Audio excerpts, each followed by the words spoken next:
On commence. Et rapidement, comment on est les torts du restaurant. Et quoi que vous savez, c'est important, c'est aussi Hercher Mitzvah. On va faire le point. Et la mitzvah qu'on voit maintenant, elle est très importante. Elle nous concerne beaucoup elle concerne ceux qui ont un jardin chez eux, mais des questions qui me reviennent souvent, que j'entends souvent. J'ai mon voisin qui a des fruits, est-ce que je peux lui prendre ses fruits pendant la Shemitah?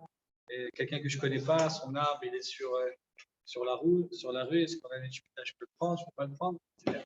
Il y a une mitzvah dans la Shemitah, chez les Hafkir, de rendre Hefker. Hefker, c'est-à-dire rendre au public les fruits de l'arbre, les fruits de ce qui pousse. Vous savez, c'est le mot, c'est la signification première du mot Shemitah. La Shemitah, la Shemitah, c'est l'abandonner, dans le sens abandonner, la donner.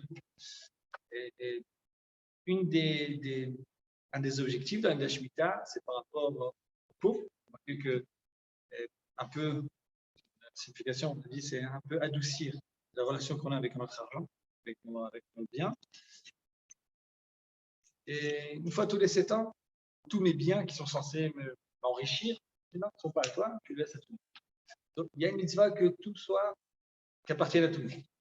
Maintenant, dans la Gemara, on appelle ça, il y a 2 endroits dans la Gemara de Rabbi Betzia, on appelle ça Afka'uta de Malka. Si la Afkia, c'est détaché, c'est quelque chose qui a été enlevé par le roi.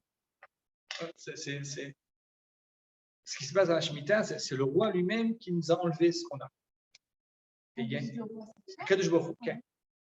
quand on parle de Afka'uta de Malka, il y a une discussion dans les Acharonim, entre un qui s'appelle le Mabit, un qui s'appelle c'est Maharit Sahalon, c'est Rabbeinu Yitzhak Sahalon, Yosef Sahalon, et Rabbi Yosef Karo.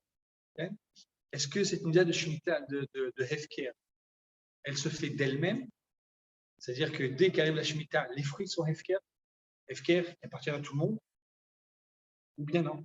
Ou bien c'est une mitzvah qui incombe à chacun des propriétaires de prendre ses fruits et de dire voilà, je les rends Hefker. Est-ce que ça se fait tout seul? Ou bien c'est un travail que le propriétaire doit faire? Il y a plein de conséquences à ça. Il y a plein de conséquences. Et quelqu'un, par exemple, qui loche Omer Mitzvot. Quelqu'un qui, pour lui, il ne reconnaît pas la Shemitah, il ne veut rien faire.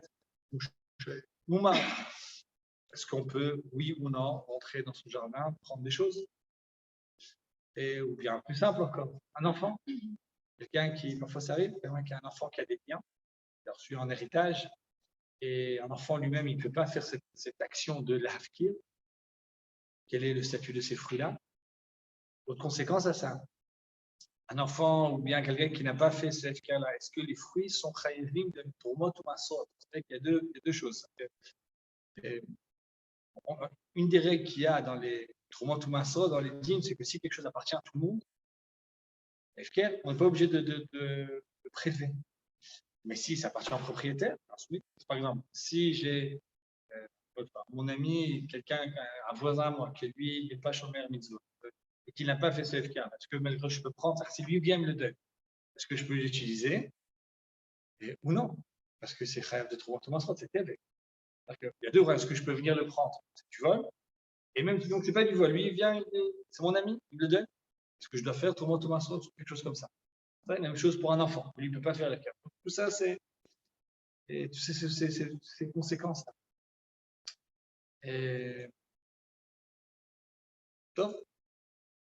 Donc 2 avis. Et la conclusion, c'est quoi? Le Chazon Ish et Mekel, d'accord Mekel, dans le sens où il pense que c'est un Hefker qui vient de lui-même. C'est un Hefker qui existe en soi, qui existe. C'est-à-dire que tu le veuilles, que tu ne veuilles pas, c'est Hefker. Il y a d'autres choses comme ça. Par exemple, le Chametz a fait ça. Quand le moment de l'interdit arrive, tu veux que tu ne veux pas, ton Chametz là, il ne vaut plus rien.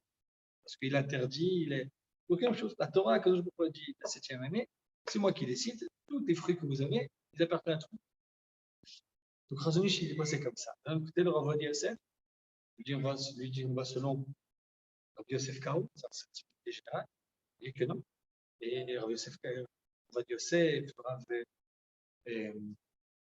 Rav Tzio Ben Sion Abba Shaul, ils pensent que, eux, ils pensent, et comme ça, pour la plupart des Sfaradim, qu'il faut nous-mêmes faire ce FK. Ce n'est pas quelque chose qui se fait de soi-même, c'est une action qui doit être faite. Donc, encore une fois, si mon voisin n'est pas chemin mitzvot, ne veut pas que je rentre chez lui, ne veut pas que je participe, j'ai aucune permission de le faire. On a toujours des avis vraiment. Ça, mais quand il y a deux avis, on dit qu'il y a l'alakha, c'est qu'il faut que ça se fasse pour de bon, que ça se fasse au FK, qu'il se fasse. Et... Top, on s'arrête ici. Bon, on a dit une halakha, c'est déjà ça. Il y a une mitzvah, l'afkir, vous savez que c'est la notion même de shmita. La shmita, shmita, la shmita est à Adama, de l'afkirota. C'est la rendre à tout le monde. C'est le côté social qui existe dans la shmita. La shmita, il n'y a plus de riches, de pauvres, tout le monde peut en profiter de façon égale. Maintenant, on va voir la prochaine fois comment nous, on doit faire ça. Quelqu'un qui a un jardin chez lui, qu'est-ce qu'il doit faire? Ça inclut quoi? Pardon? Pourquoi pas? Et après, on doit manger ça avec doucha. On n'a pas dit ça une fois. Une fois, il n'y avait pas beaucoup d'habitudes. Il y avait des plats de chéroutes. Il n'y avait que Nili qui était là. Il y avait que Nili qui était là. Et donc, on n'avait pas dit que doucha du vide. Comment on s'occupe de ce que d'achat? Peut-être qu'on non, pardon.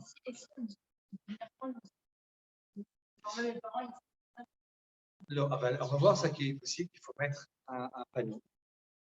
Un panneau avec une permission, ou bien même au moins avec un numéro de téléphone.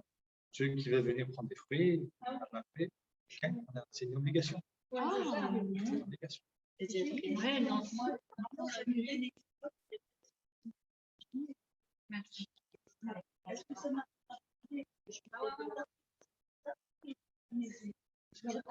L'homme, c'est des locataires. Généralement, en tant que locataire, tout ce qui ça fait partie de la location. Donc ça vous appartient aussi. Donc, vous pouvez rendre efficace, ça vous appartient. Donc, bon, c'est un public, maintenant, c'est la question que c'est par rapport à la mairie. C'est moi qui dois faire alors.